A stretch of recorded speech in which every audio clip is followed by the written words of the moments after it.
Good afternoon, everybody, and welcome to the fiction panel of the first Adoptee Literary Festival. This day is flying by so fast. I'm so happy with the previous panels and particularly excited about this upcoming panel. My name is Alice Stevens, and I am a co-founder along with the inimitable Marcy Marcy Calabretta Canciobello. And thank you for joining us here. So just some housekeeping things. We have a Q&A chat at the bottom, which you will be welcome to put your questions into. There is a live transcript button if you would like to have closed captioning, which is also at the bottom of your Zoom screen. As I said, my name is Alice Stevens. I'm joining from Silver Spring, Maryland, which is the traditional land of the Nacotchtank people. I want to acknowledge this and honor with gratitude the land itself and the people who have stewarded it through the generations.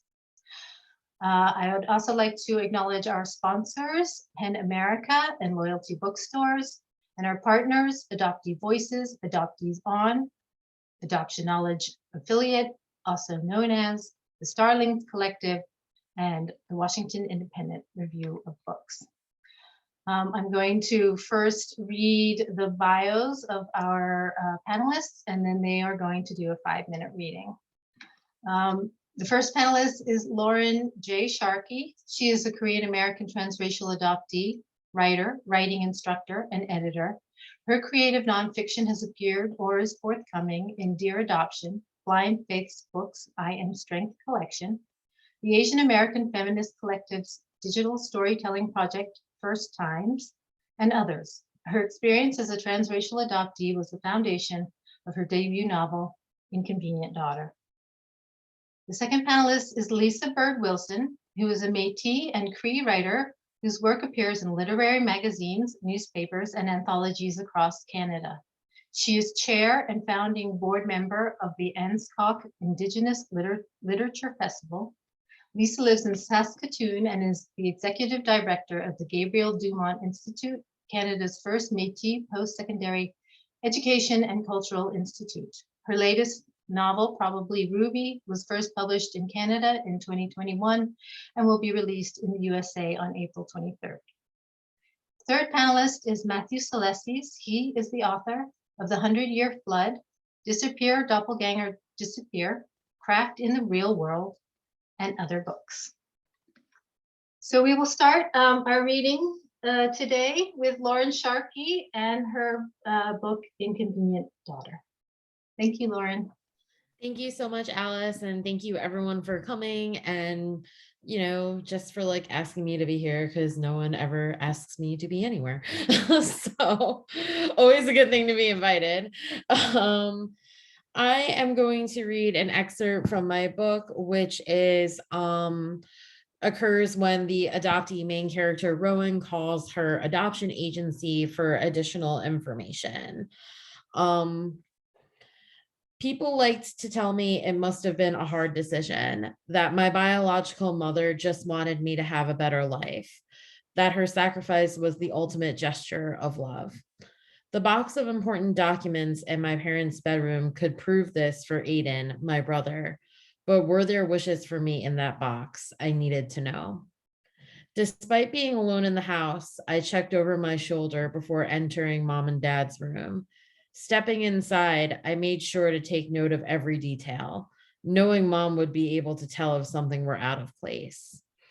I found the key beneath her jewelry box and unlocked the cabinet their TV rested on. There were papers, envelopes, and folders crammed into every available space. I decided to grab from the top and place everything in a pile, one on top of the other, so I'd know how to reassemble them. I flipped through tax returns, passport applications, old report cards, and then I saw the manila envelope, R. Kelly in Sharpie in Mom's handwriting. I found out its contents on the floor and began scanning the documents before finding a phone number. I dialed and waited. The woman from New Beginnings Family and Children's Services told me her name was Liz. and asked how she could help me. I assumed that she was used to the long silence that came after. The silence continued longer than I expected, and she told me it was okay to take my time, that she was here. I decided I was ready to speak and rose to my feet. "Tell me how I can help you," she repeated. I explained I was adopted from her agency, that my brother's, well, he's my brother, but not like my biological brother, that his parents gave instructions to my parents, I mean, my adoptive parents, about how they wanted him to be raised. "I just want to know," I said. "I just want to know if there's anything in my file. I just want to know why." I provided what she asked for: date of birth, country of origin, last name. "So from what I can see here, your birth mother surrendered you to Eastern. It's a very good orphanage. They provide excellent care. Truly, I can vouch for that. You got very good care." This made no difference to me. It wasn't the answer I was looking for. "Yeah, but that doesn't explain why this happened to me." Honestly, a lot of these decisions are poverty driven. Rich people don't give up their children for adoption. Most of these women are young, unwed mothers who want to avoid the social stigma of being a single parent and who simply cannot afford a child. "Are you looking for a reunion? Because we can." "No," I said immediately. "I don't want to meet her." "Okay, that's fine. That's totally up to you. If you like, what some adoptees choose to do is write a letter to their birth mothers that we can place in your file. Just maybe telling her a little bit about yourself and that you're okay. This way, if she ever does reach out, it will be there for her." "And what about me? Where's my letter? Is there one in those in my file?" I didn't wait for her to answer. "No, there isn't, because she's never come back for me. She didn't so much as leave a post-it behind. She doesn't care what happened to me. She's not looking for me." Liz let me cry. I calmed down. It was almost over. "Listen, before you go, I just want you to know that she remembers your birthday." "What?" I said. "Your birth mother. She knows your birthday. Every mother knows and in some way acknowledges that day, whether they give their child up for adoption or not. It's not something you forget. So know that at least one day a year, she's thinking of you." Without a kid, my biological mother gets her life back. She can cut back on shifts at the textile factory, go back to school, find a better job. On her lunch break, she can tap a stranger on the shoulder, let him know that he's next in line. He can ask her out on 2 years worth of dates before they move in together. Maybe they'll take one of those cheesy photos of themselves painting a wall for their "we've moved" announcement card. She can say yes when he gets down on one knee and not be plagued by sheer panic when the stick turns blue a year from then. She gets a do-over. She gets a life. And all I get is one fucking day. Thank you. Thank you, Lauren. Very powerful.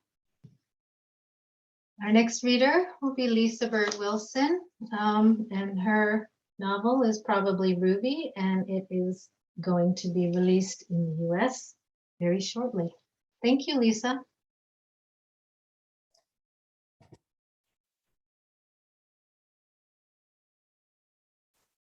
Hi, sorry, can't say good day.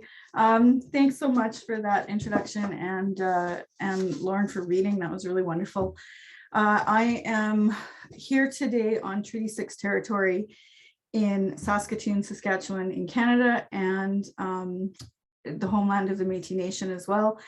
And I'm originally from Treaty 4 territory, which is south of where I am right now. So in terms of reading, I'll just drop in and read a little chunk out of the first chapter. And so my book is called Probably Ruby, and Ruby's the main character. And so in this chapter, Ruby is visiting her counselor, Cal, at his home office for the first time at his home office. She's had other appointments with him. She has this like great big crush on Cal. So she's at the home office. She's noticing like Cal has an ex-wife that she calls X. And she has this like glass, she's a glass blower. So there's little pieces of her like glass blowing art around. And I just say that to set you up for this reading. If Cal had noticed she was always the first one to call time on their sessions, he hadn't let on. She spent her life being told she was chosen, but constantly needing people to prove it. With Cal, she didn't want to be confronted with the fact that this was a business relationship. She didn't want him pointing out that time was up and she had to leave. She'd rather leave of her own accord. It was like breaking up. She was always the first to call it over. As they were wrapping up, Cal asked her to fill in a questionnaire about how useful the session was and how close she felt to resolving her issue on a scale of 1 to 10. She didn't want to make Cal feel bad by giving him a low score, so she gave it an 8. But on instant reflection, she knew that was too optimistic. She definitely thought they'd made some progress, though. He'd invited her to his home office, after all. When he turned to his filing drawer to return her file, she did something she had no idea she would do. She palmed X's glass marble. As he was turning back to face her, she grabbed her bag as if she was looking for something, dropping the marble into her bag at the same time. She pulled out her bus pass and gave Cal an award-winning smile. When she left, he gave her a hug at the front door. A bit paternal, but still physical contact. She squeezed good and tight, but not sexy tight or needy tight, just I appreciate you tight. She decided to walk. Cal lived in the east end of the city and she was in the west. She walked down one of the city's busiest arteries, full of bars, restaurants, tire shops, love shops, you name it. The day had warmed up and she felt light on her feet. She considered whether she should text Cal to say, thanks for today's session.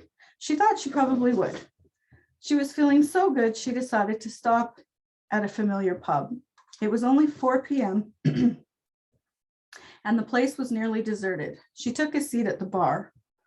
She ordered a pint of beer and enjoyed the first cold swallow, anticipating the spread of warmth that would let her shoulders relax and eventually fill her with curiosity and cuteness. She fished out her phone to text Cal now, before she had too many drinks. 2 things she'd learned to be careful about. 1, she always lied to her counselors about drinking. Some of them had their own hangups about alcohol and drugs, and she didn't want any of them confusing their issues with hers. And the second thing she learned was don't drunk text, drunk email, drunk Facebook, and so on. Best to get any follow-up text to Cal out of her system now, pre-drink. But before she had a chance to do that, she sensed someone occupy the bar stool next to hers. Next one's on me, said a familiar voice. She closed her eyes for just a second. Dana, oh my God, she said, as if she was not at all surprised. I was literally just talking about you. He looked confused. To my counselor, she said. Ha, all good things, I'm sure, he laughed, as if they were a couple of corny business buddies out for happy hour, as if he wasn't really bad news, as if she wasn't still in love with him. Actually, I was saying how when I first met you, I wondered if your beard would give me razor burn.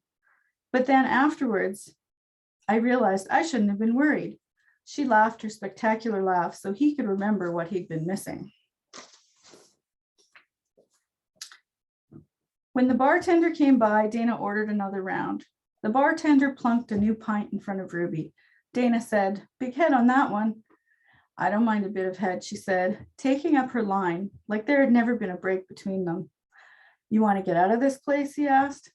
She diffused her laugh all over the bar. "It's going to take a lot more than 2 beers to get me out of here," she said. And I'll leave it there. Thank you. Thank you. Yes, that's a great first chapter, really sucks you in.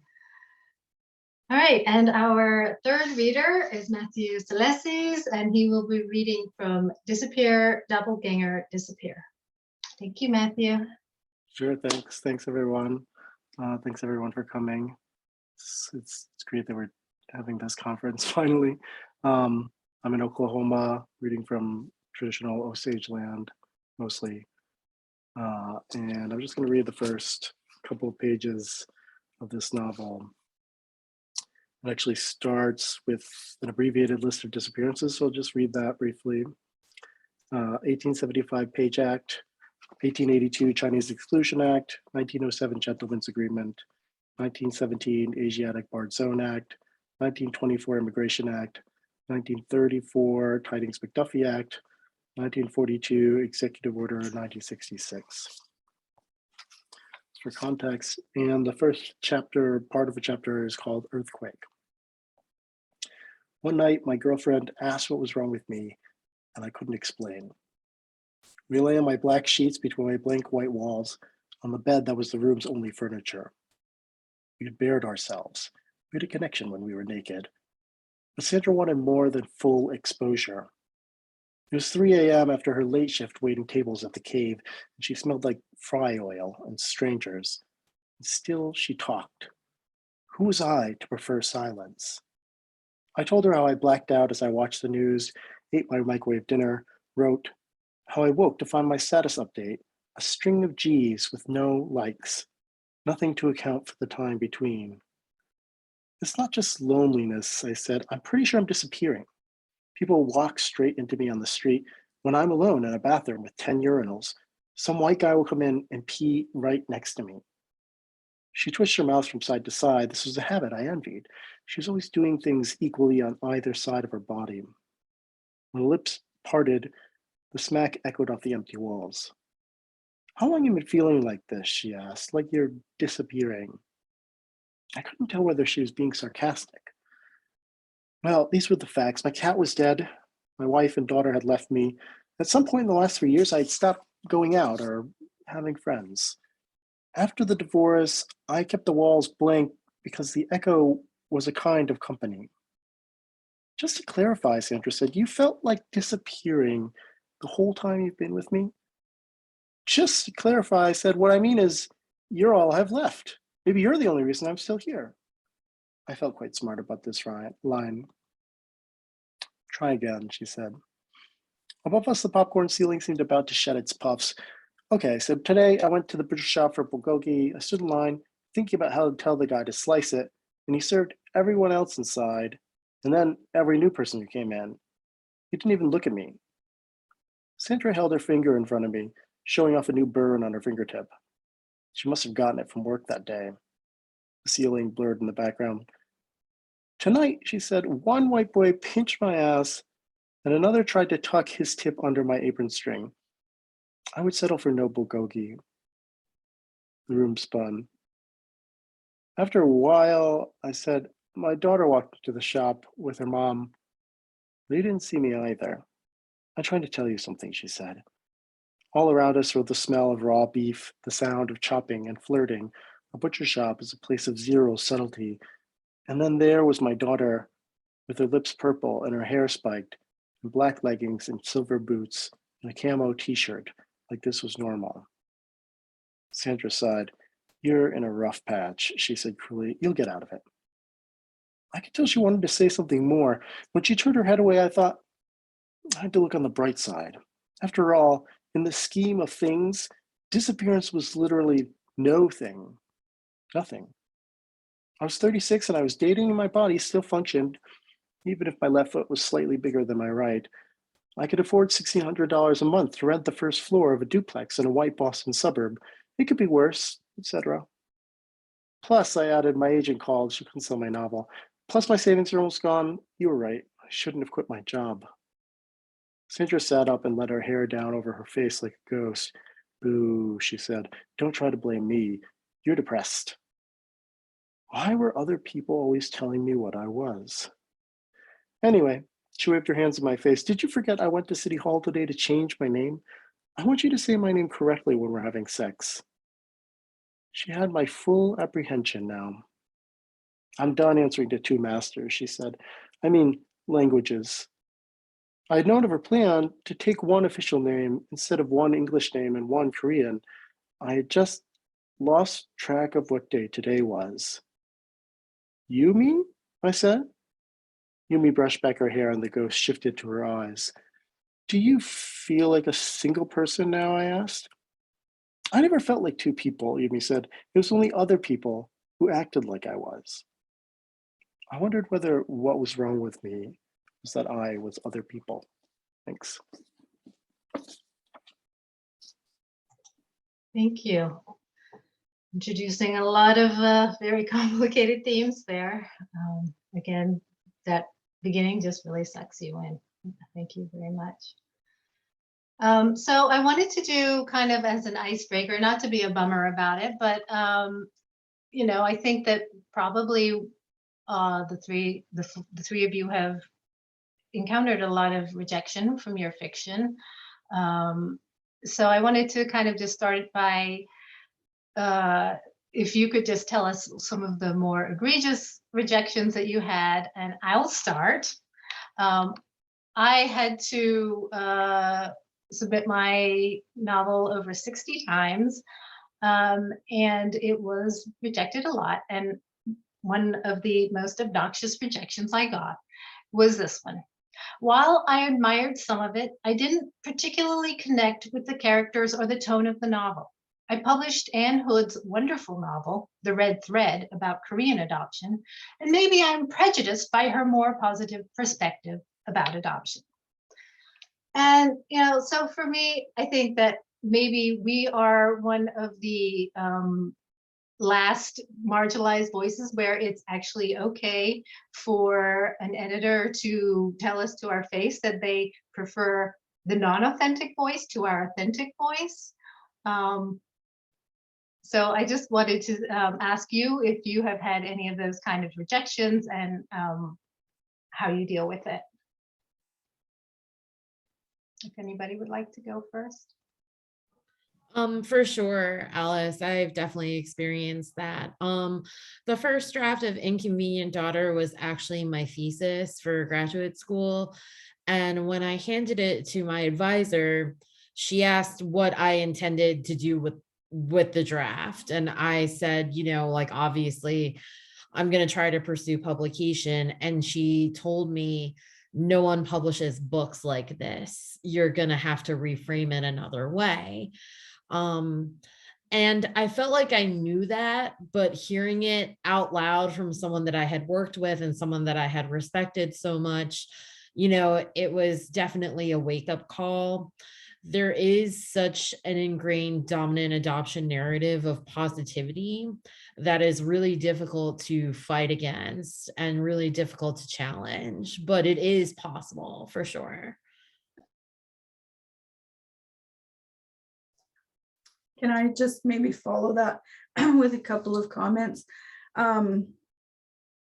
So I find for Indigenous literature, there is somehow an appetite for our trauma.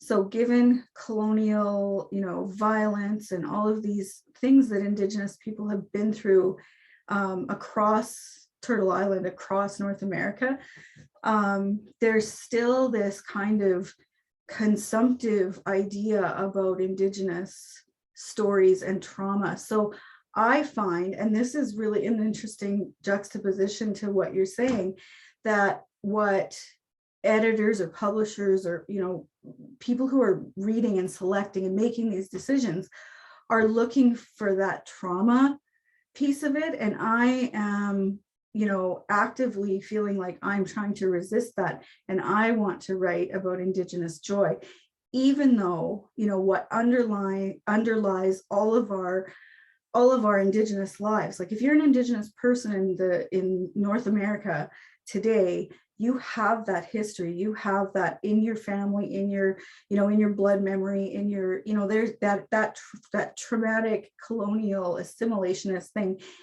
underlies everything, you know, that is our existence right now. And despite that, my objective is to write about Indigenous joy and to write about Indigenous women who have been very, you know, the biases against Indigenous women, very devalued. So I feel like that's where the problems come in more for my writing about adoption. And it's interesting to hear that juxtaposition from your perspective. So I really appreciate that. You know, I think it's probably important to just kind of acknowledge, right? Like all marginalized people are getting these comments on their work from whatever angle is the kind of perceived pleasurable storyline, right? Or the storyline that seems to have the most meaning to the editors who were getting it. And I got a lot of rejection too, of course. Most of it just boiled down to, I really like this, but I don't know how to publish it. Sometimes in exactly those words, but it was, all white women editors, right? And finally, I just said, can we send it to this one Asian American editor I know? And he was leaving, but his assistant was also Asian American, and she ended up buying the book. And so I've kind of, the way to avoid it really is to kind of find editors, right, who know and understand where the book is coming from.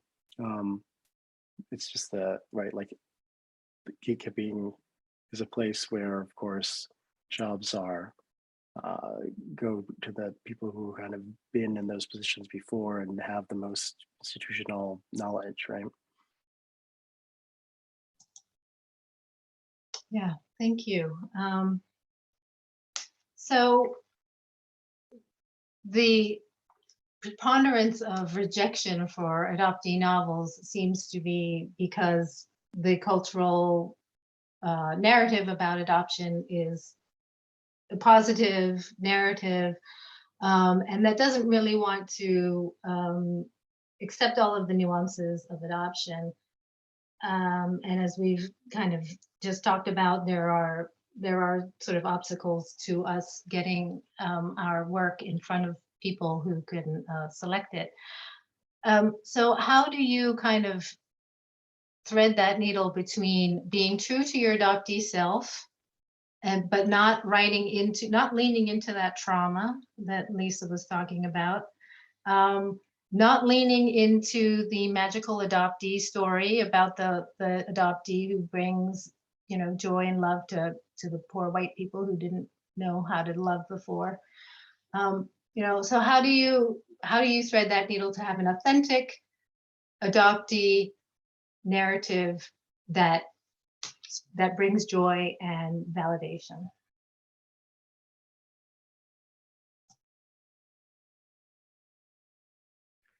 Well, I think everyone's definition of an authentic narrative is probably unique to them. Adoptees all have different experiences, so I think it's hard to say XYZ is the authentic narrative. But as far as the dominant narrative is concerned, I think the reason that adoptees might experience challenges trying to publish narratives that don't subscribe to the dominant narrative is because of track. Editors are looking at the success financially of various novels that have done well, like The Blind Side and Lion. I believe Lion is the movie. I'm not necessarily sure it's the name of the book as well. But those that have gone on to be commercially successful and then taking a chance on books that really challenge the mindset and the public conception of what adoption is and what adoption looks like. So I think, you always have to strive to tell the story that feels true to you and to believe in it enough to know that it does have a place in the world.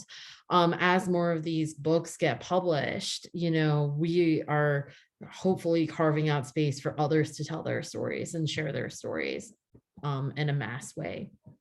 I don't know if that answered the question or not. I'm sorry.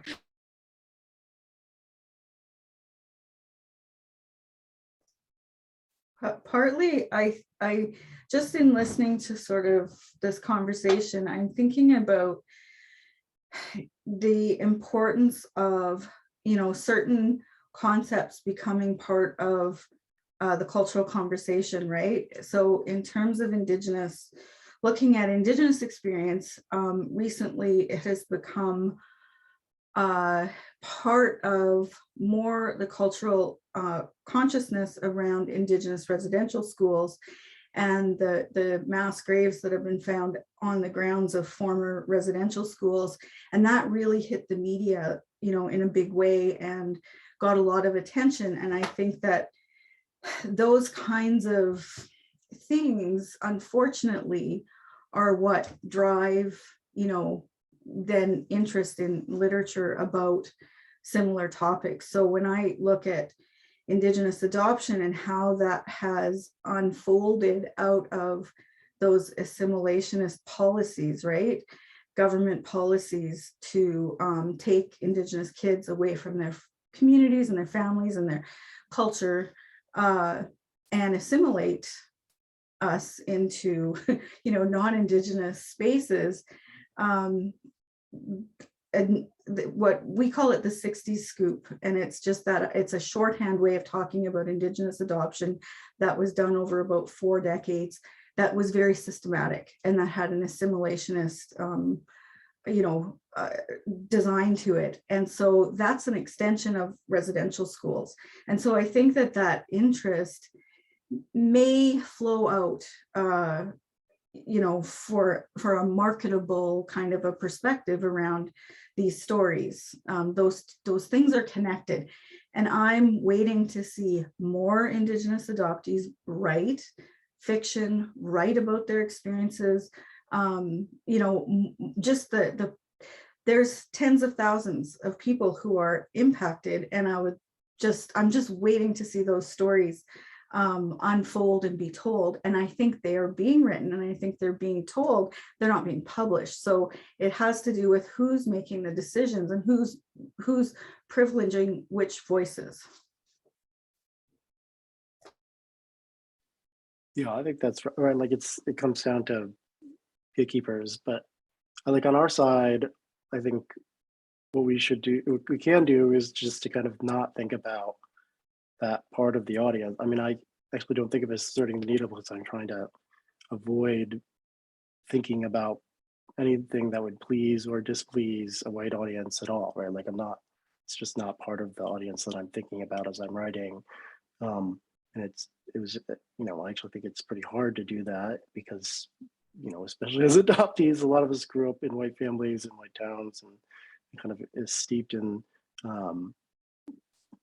trying to please white people, whether they're our own kind of family or friends or teachers or whatever. But I spend most of the kind of writing part of my life trying to get away from that audience. And if you stop thinking about, right, like what will please that audience, then there's no kind of threading the needle because you're just writing, to other adoptees or to, people that you think will be reached by the book. The difficulty, right, is just kind of like on the other side, there's an editor who needs to know how to reach the audience that you want to reach, right? It's not like there aren't, as we're saying, right, there's tens of thousands, hundreds of thousands of readers out there for your book, and books don't sell that many. I mean, if you sold that many books, you'd be a giant, massive bestseller, right? And so you're just trying to reach like 5,000 to 10,000 people, but you need an editor in a position of power to be able to do that.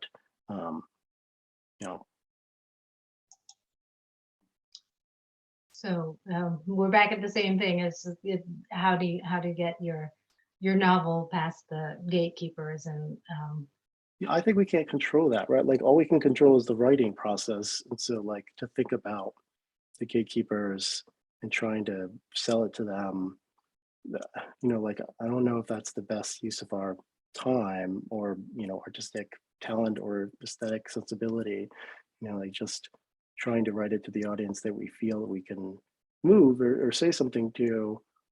That's what we can do. And then we need to get, right, like an agent who's on your side and who can find the few editors who can do that for you, right? Like they're out there, it's just not many of them. They're not. Yeah, I think that's true that you should not really think about your audience, but from somebody who has not had as much publishing success as you, Matthew, it is very, I come up against the same door over and over and over and over again. Yeah. And so it can be quite frustrating.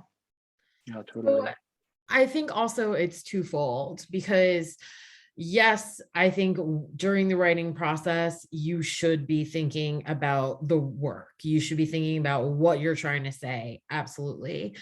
But I think another part of it is as adoptees, or as an adoptee personally, I know that outside validation was extremely important to me.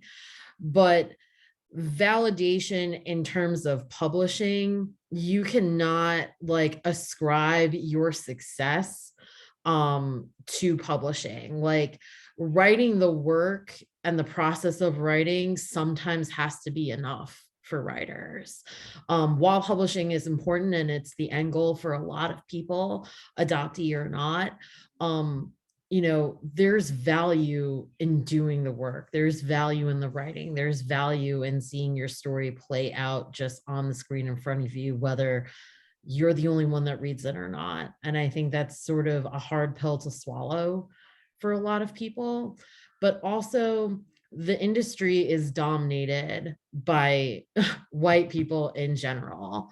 There are exponentially more white editors, agents, publishing run houses than there are BIPOC, and that's just a fact.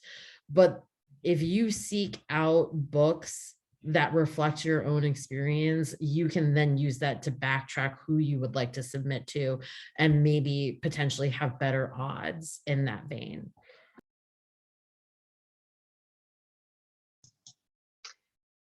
Yeah, and I think a good point to make now here to our audience is that we live in a capitalist society, and publishers are only going to pay attention to the books that sell. So if you want to see your adoptee experience reflected in the books that you read, you've got to fucking buy adoptee books. You know, that's what it is. And I talk to a lot of aspiring adoptee writers who haven't read any adoptee books. So it's like, well, who do you think is going to buy your book if you don't buy other people's books? So yeah, I think that's a good point.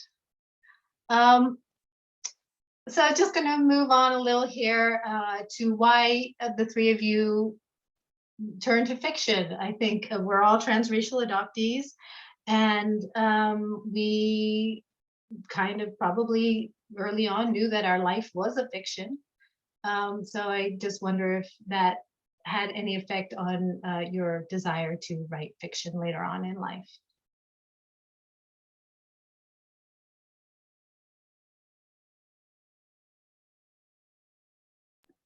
So I originally started out as a creative nonfiction writer, and I found that the reason I turned to fiction was to establish distance between myself and my story and the character that I was creating.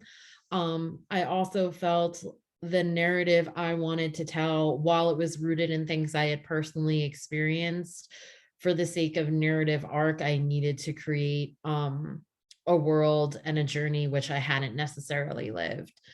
So that is why I turned to fiction.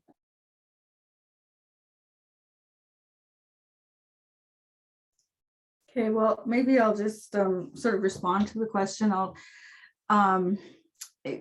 In terms of when I started writing this book, Probably Ruby, I had just finished, I had published a poetry collection, was the last thing I wrote.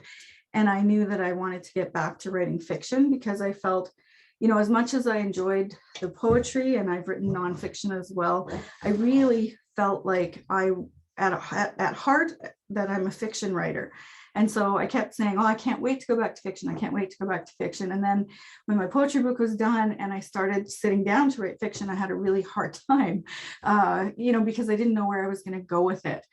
And I didn't know that this was what I was going to write, which is so closely connected to, my own story. But that's what allowed me to write more fiction, was to really just kind of, write what right?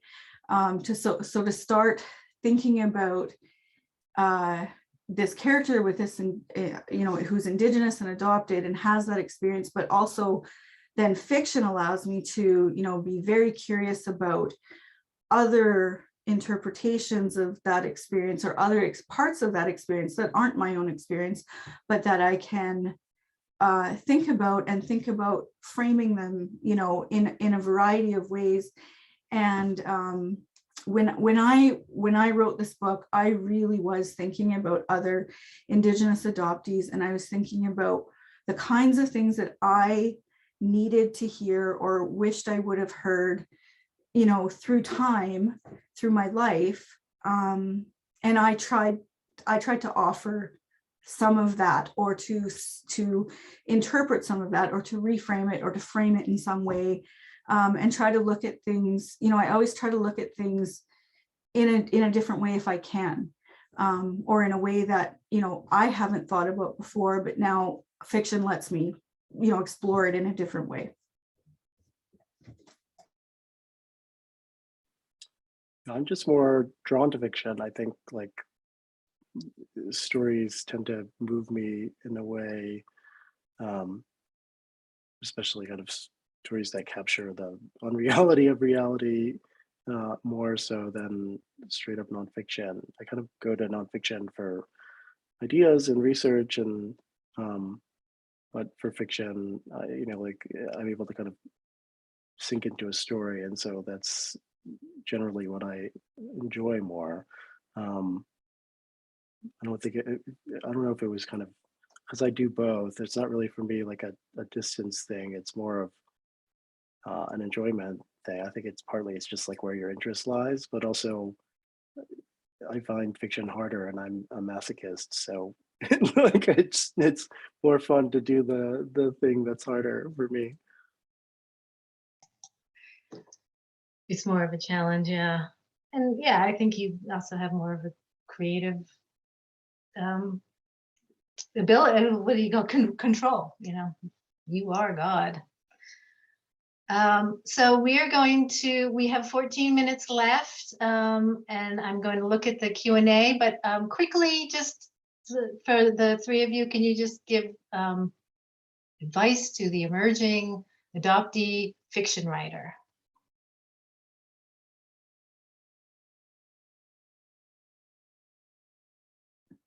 Keep going. Like, the road to admitting that you're a writer, feeling like you have no right to call yourself a writer, writing anyway and putting it out there is a long road, and it's hard. And some days it's gonna be really hard. Keep going, because your story is important. The story, whether it's your own or one you made up, like, it's important, it has value, and keep going. Yeah, I totally agree. That's the same vein of advice I would give. And the advice that I took to heart when I was, you know, starting writing and deciding that I really wanted to be a published writer. Somebody said that they had started writing, you know, with a whole bunch of people who were really talented, you know, more talented than they were. And slowly, bit by bit, those people dropped off because they just didn't stick with it. And this person basically was saying, and I mean, I know it's more than this, but they stuck with it. And that sort of what got them to the point of being, you know, published and having several books, etc. And I just I really took that to heart, because I thought, you know, there's lots of things I can't do, but one thing I can do is work really hard. So I just decided that was my road, that I'm going to stick with it, and I'm going to work hard at it. And it's hard work. It's not magic. It's not, you know, you've got some inherent gift that, you know, it's magically going to happen. It's hard work. And writing a novel is like really hard. It takes a lot. So yeah, I mean, similar advice, same idea there. Thanks. Yeah, I'll say, since, you know, I think anybody will tell you the same thing. If I'm thinking about how you could stick with it, like one thing is find community, right? Like part of it is the thing that we've kind of been circling around is this, like how exhausting it is to write under the white gaze, right? So like community helps, you know, thinking carefully about who you actually want to write for and what you think a book can do for that audience. That helps. You know, finding somebody kind of there who can keep you accountable, but also like, who's a good reader for you. The more you kind of make it a part of your life, the more, right, you'll keep with it. And I think like the other thing to say is maybe, don't expect to not change, I guess, right? Like change has to happen in real life in order for it to happen on the page. Yeah, that's great advice from all of you. Thank you. Perseverance and community are just, those are the two. Really, I think those are the two main things. And community is so important. I mean, really, I tried to do it on my own. It was foolish. You don't do it on your own. And there are all these adoptees out here, and we're all ready to support each other. All right, so I'm going to go into the Q&A. So the first question is about the dominant theme of positivity. How can we as adoptee writers about adoption break through, educate, be authentic and true, yet be heard? My novel just published features 2 adoptees looking for their original families, The Hand of Ganesh. I'd really appreciate your ideas on this topic.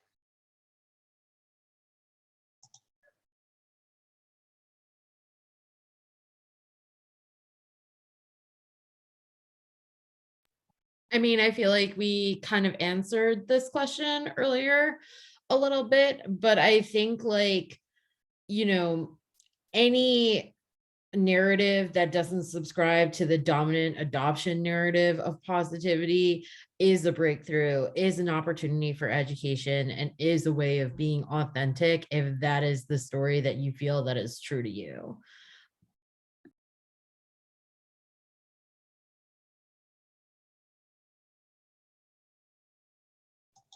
Okay, next question.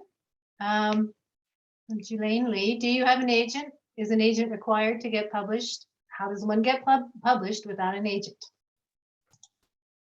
So I have a lot of thoughts on this question.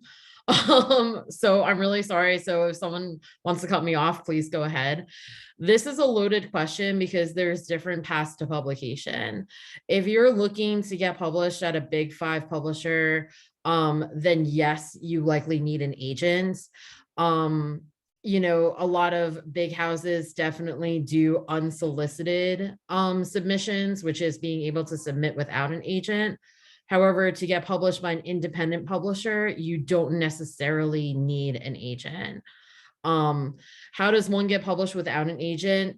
Get a submittable account, start submitting to literary magazines, and develop a track would be my short answer. I think that's all really, really good advice and very sound. And I, for myself, I have an agent now, but I didn't for years. And so I've kind of had both experiences, and, both have been really good experiences, but also really different experiences. So I do find now that I have an agent that things move faster. Things are, things are better, but also different, right? When you work with small publishers, things look different in terms of how it works. So yeah, that's my experience.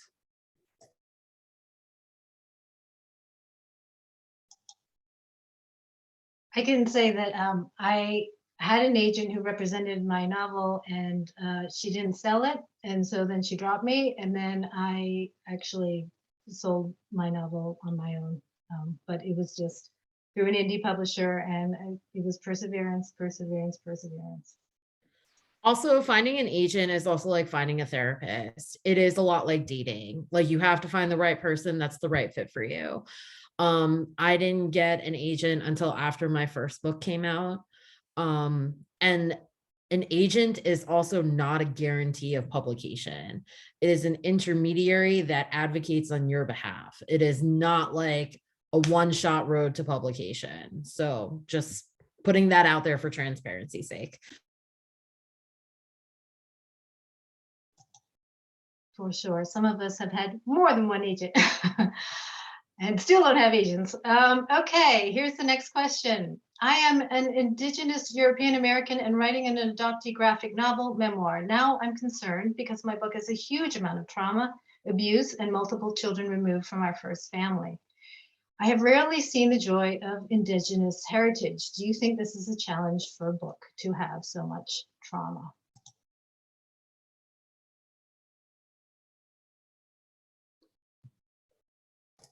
Maybe I can just tackle that because I feel like I've created some kind of anxiety, which I did not mean to do.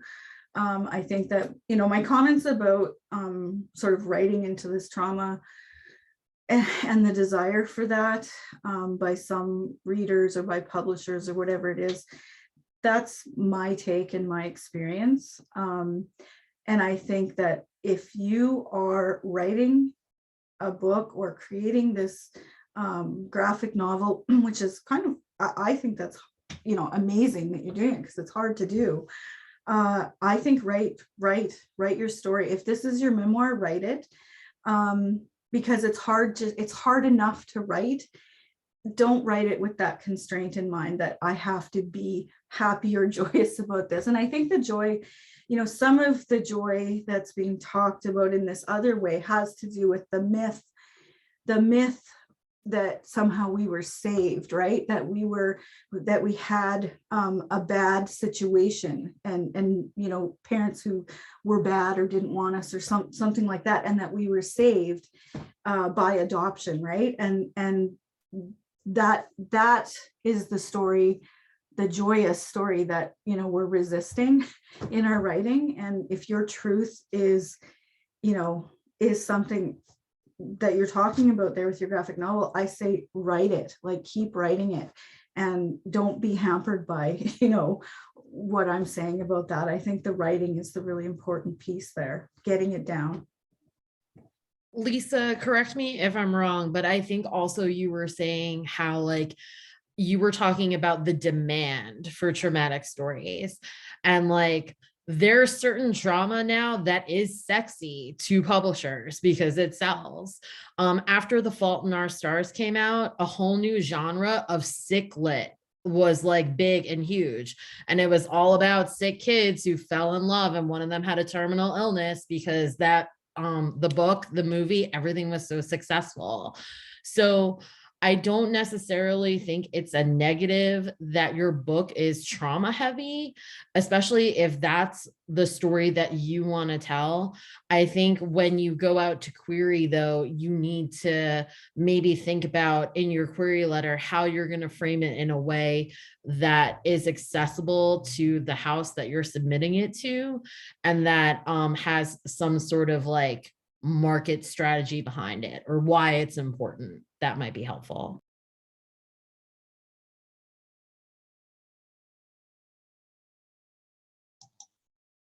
Okay, thank you. We're just tearing through these questions here. When it comes to fiction, whoops, that one just, hold on. When it comes to fiction, adoption as a trope is used in so many ways and so many times. When thinking about complicating the adoptee trope as adoptee writers yourselves, what kinds of things do you take into consideration? I know Lisa spoke of focusing on Indigenous joy versus focusing on the trauma, and Lauren and Alice talked about pushing against this narrow view of editors wanting only positive, grateful adoptee stories. Is there anything in particular about writing adoptee characters that you specifically want to put out there?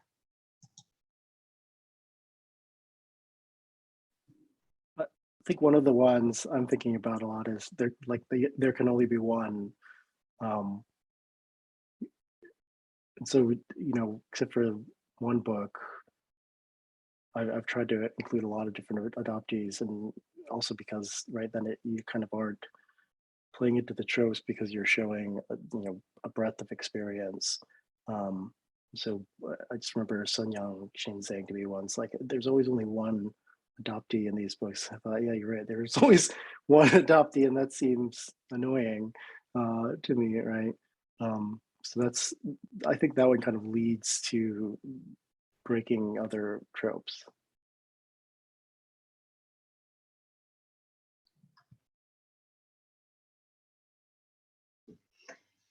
And I think also just centering the adoptee in the book, in the story.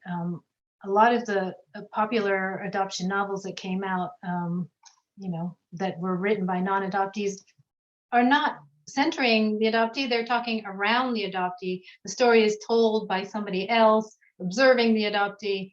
And so it's just, they're not giving voice to the adoptee. So I think And that's like, also with adoption tropes, it tends to be like one end of the spectrum or the other.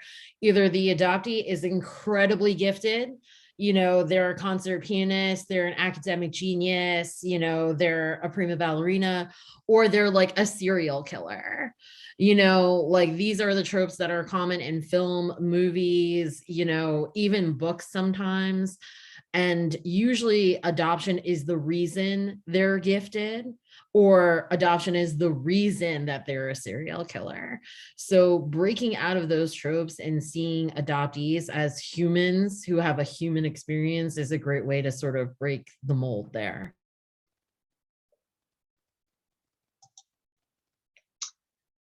Okay, our next question is, when Angela's Ashes was published, I heard two women discussing it in public. The key to the conversation was when one woman said to the other, I'm not even Irish, but this could be written about my family. The conversation here risks becoming about being terminally unique. Shouldn't the authors focus on the universality of the story and the experience instead? So I think any author focuses on universality. Even if you're not an adoptee, you can find anything in any one of our stories, I'm sure, that you can relate to. I would say universality is a myth. It's, you know, there is no universality, right? There's no universal, there's only power. So like the more you try to cater to the universal, the more you're just catering to power.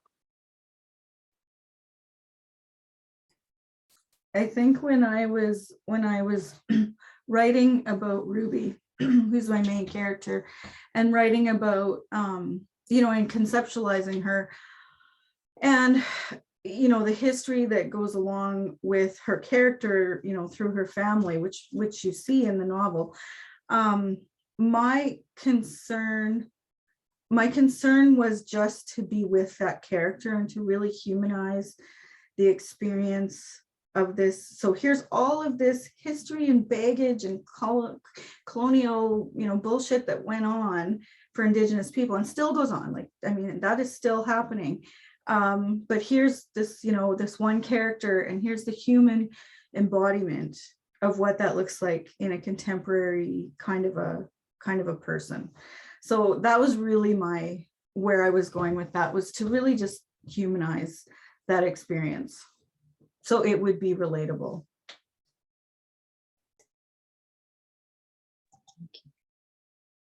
Okay, and for this last question, just very short because we only have 2 minutes left. Alice mentioned encouraging the market for books written by adoptees. I wonder if any or all of you might name some of the books written by adoptees like you admire in some way. I'll say one really quick. Jenny Hagen Wills. The book is Older Sister, Not Necessarily Related, and it's so poetic and beautiful. It's really wonderful. Oh my God, agree 1000%. She's like my literal girl crush. I can't even take it.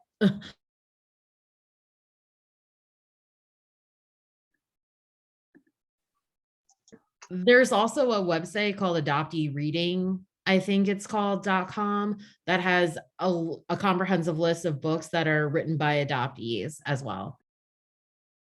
Yes, thanks for mentioning